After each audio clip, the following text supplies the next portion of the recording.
মটর আলু আগে থেকে সেদ্ধ করে তুলে রেখেছি। এদিকে শীতের সমস্ত রকমের সবজিগুলোকে টুকরো টুকরো করে কেটে ধুয়ে জলের মধ্যে একটু হলুদ আর একটু নুন দিয়ে ভালোভাবে সেদ্ধ করে নেব ঢাকা দিয়ে। আগে থেকে সেদ্ধ করে রাখা কিছু সয়াবিনও একসাথে দিয়ে দিয়েছি।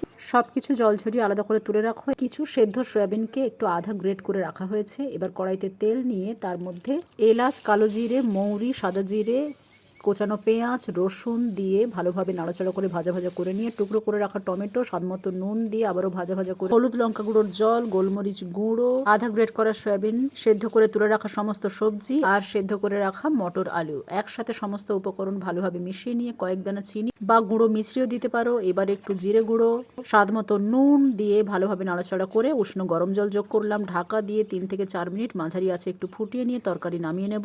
প্রয়োজনে একটু গুঁড়ো গরম মশলা আর ঘিও যোগ করতে পারো। মুড়ি, রুটি, পরোটা সবকিছুর সাথেই খাওয়া যায়। শীতকালীন সব ধরনের সবজি দিয়ে এই ধরনের ঘুগনি খেতে দারুণ লাগে।